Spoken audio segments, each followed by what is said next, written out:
Okay, now we're going to talk about action potentials.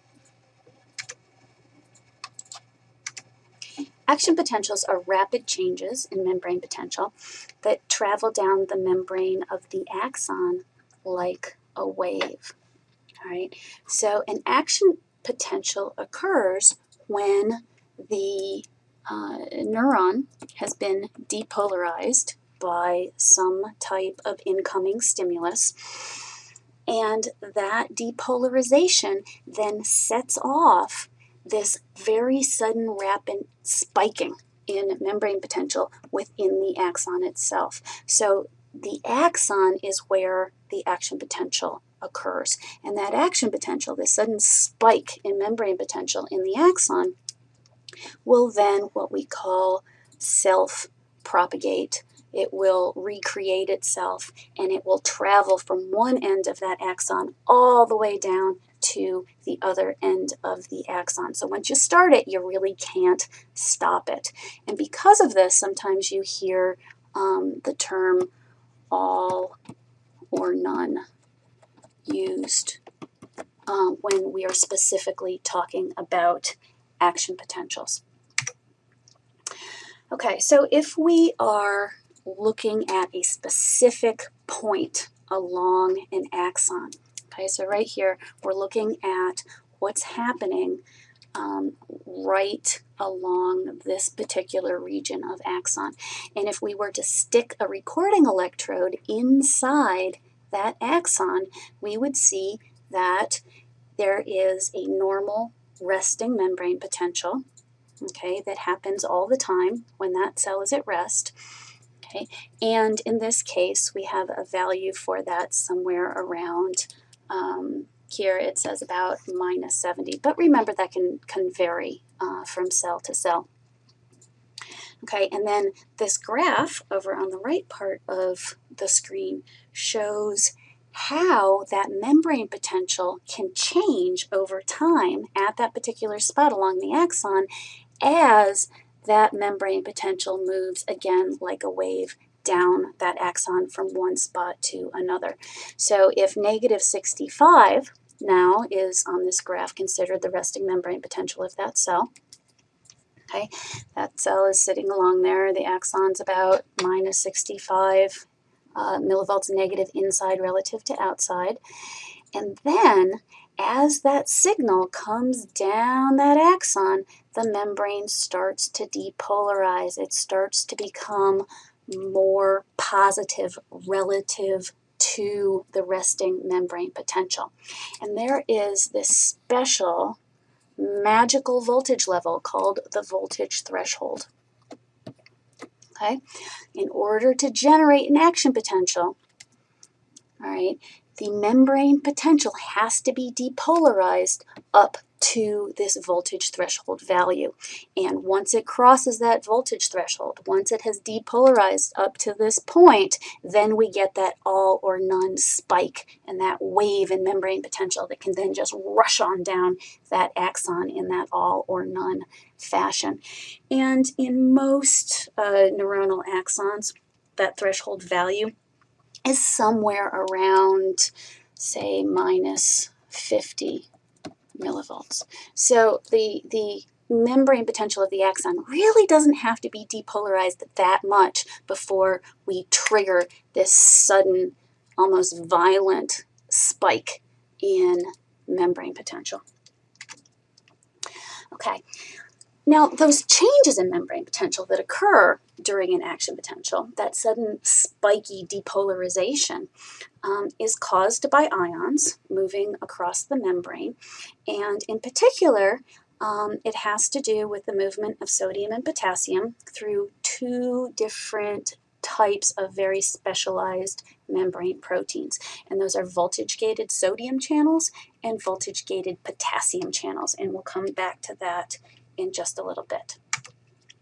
Okay, so now if we look at this graph of an action potential, so again, this is a graph showing how the membrane potential of the axon at a particular spot where we're measuring it changes over time as the action potential kind of sweeps on by. And we look at this graph and we divide it up into what we call phases. All right, initially there's the resting state. Okay, so this is the resting membrane potential of the neuron. Okay, and on this particular graph, we have a value of minus 70 millivolts as our resting membrane potential. The axon membrane starts to depolarize. It depolarizes up to the threshold value, which is represented here, and in this case, that's minus 55 millivolts. Okay, and once it crosses threshold, then we have initiation of the action potential. Okay, and that action potential is the membrane shooting up.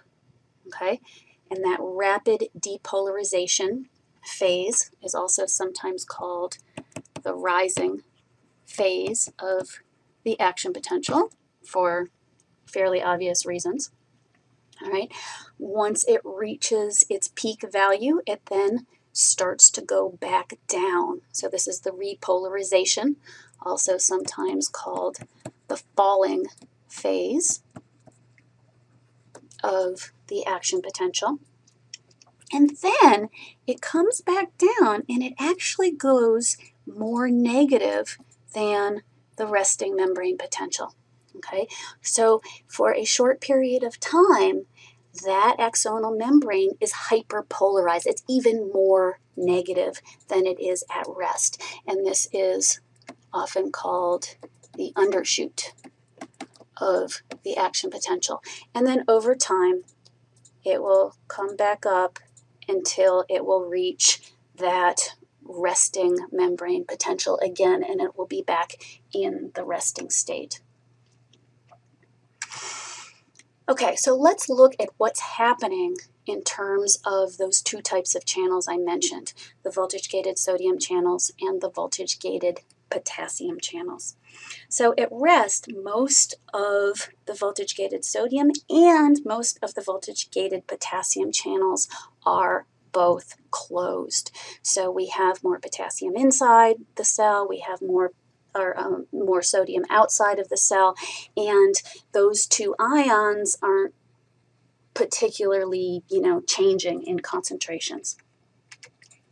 When an excitatory stimulus comes along and depolarizes the axonal membrane, some of those voltage-gated sodium channels are going to open. And because there's a higher concentration of sodium in the extracellular fluid compared to the cytoplasm inside the axon, sodium's going to move down its concentration gradient and it's going to enter the axon. This sudden influx of positively charged sodium ions is going to depolarize the membrane even further. And if that depolarization reaches the threshold level, it's going to initiate an action potential, and the sodium's going to rush in, and you're going to see this sudden spike in membrane potential. Okay, depolarization is followed fairly quickly by repolarization, or that falling phase of the action potential. And this is caused in part because most of the sodium channels are going to inactivate. If you look, the sodium channel has this kind of little ball and chain portion to it on the intracellular side. And being inactivated is different from just being closed. So this is the inactivation gate. Okay. You can kind of think of sodium channels as being on a timer. Okay, once those voltage-gated sodium channels open up, part of the protein down there on the intracellular side, that inactivation gate, is going to come up and it's going to block the pore of the channel. And so it doesn't really matter whether the channel's open anymore. They're inactivated. They're blocked, so no sodium can get through. Okay. And it's around the same time that the voltage-gated potassium channels finally getting around to opening. Okay, and since there's a higher concentration of potassium ions in the solution inside relative to the outside, potassium is going to leave through these channels, going down its concentration gradient, and those positively charged potassium ions starting to leave are going to make the membrane potential more negative again. So we get that falling phase of the action potential, or that repolarization. Now, for a short period of time, the axon's membrane potential is going to stay hyperpolarized, okay, meaning that it's going to be at an even more negative value than what the normal resting membrane potential is. And again, this is called the undershoot. And it happens because even though the voltage-gated sodium channels have closed, you still have voltage-gated potassium channels open. They haven't closed back down yet.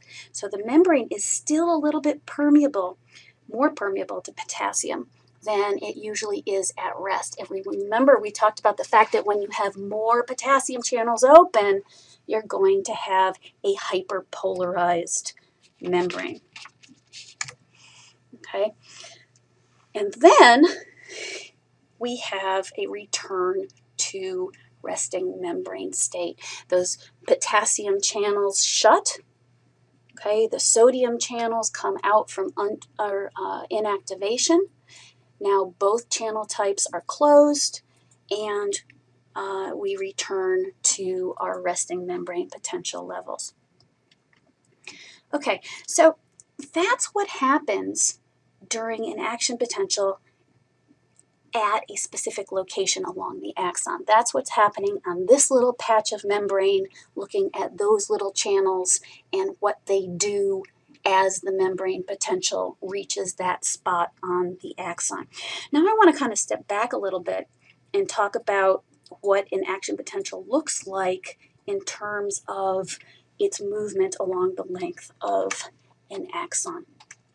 Okay, so remember, here's our neuron. Okay, the action potential is initiated in the trigger zone. Okay, so there has to be some sort of a depolarization to get it started. We depolarize our membrane above the level of the threshold. We initiate an action potential because those voltage-gated sodium channels open up. We get an action potential, and that action potential travels down the axon. Okay, one thing to keep in mind is that usually, in most cases, electrical signals are going to decay over space and time. They're going to lose amplitude. They're going to get smaller and smaller and smaller as you move farther along a membrane. And this is a bad thing if you need to get an electrical signal, an electrical impulse from point A to point B when those 2 points are very far apart. So if you stub your toe, or let's say you step on a nail or something, okay, that's going to generate an electrical signal in your sensory neurons down here in your toe. Your brain needs to know about it as soon as possible.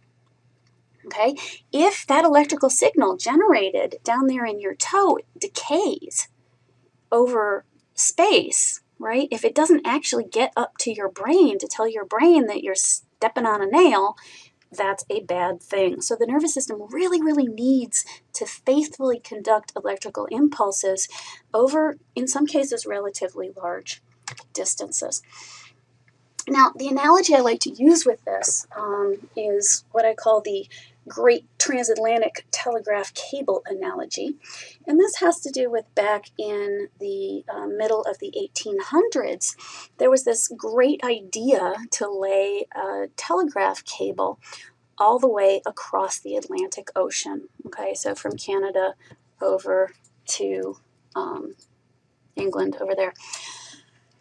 And the problem was exactly the problem I've been talking about. Over distance, the signal would just decay and go away. So it was very difficult.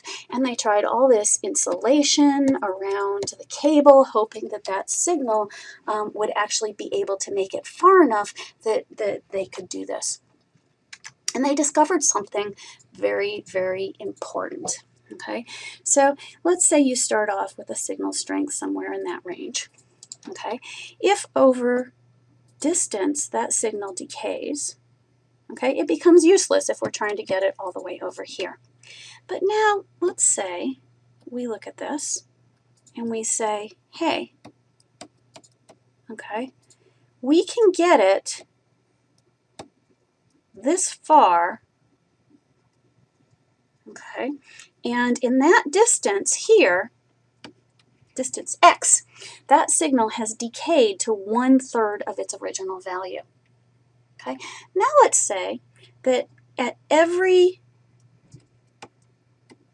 point along that cable, x units along, we put in an amplifier.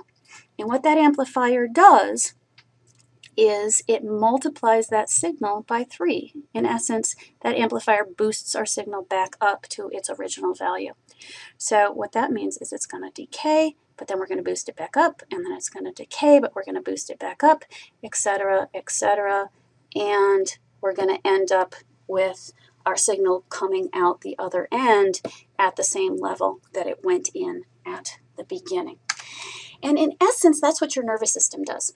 Okay, voltage-gated sodium channels are like little amplifiers along that axonal membrane, and they amplify and propagate that action potential, that electrical signal, as it travels down the axon. So action potentials kind of recreate themselves as they go, okay, and they do that via these voltage-gated sodium channels. So as the action potential travels down the axon's membrane depolarizes. Okay, that depolarization opens up voltage-gated sodium channels in the membrane. Sodium comes in through those channels. That depolarizes the next section of axon. That opens more voltage-gated sodium channels. Sodium enters, and that depolarizes the next section of axon, etc., etc., etc. So in essence, that action potential propagates down the axon like a wave, again, recreating itself as it goes. The action potential is a depolarization that opens voltage-gated sodium channels, that causes depolarization, and that opens more voltage-gated sodium channels, etc., etc. Okay, so you can see this here. Again, if I have my recording electrode at this particular point along the axon, all right, and we're watching an action potential as it comes sweeping down the axon in this direction. Okay, so before the action potential gets to my recording electrode, okay, what we would measure with this electrode would be resting membrane potential. Okay, then as that depolarization moves down the axon, opening up more and more sodium channels as it goes, then at that electrode, that's when we record the rising phase of our action potential. And then on this third picture here, we see that the action potential has already moved past, okay, and at our recording electrode, we're seeing the hyperpolarization that follows behind the action potential.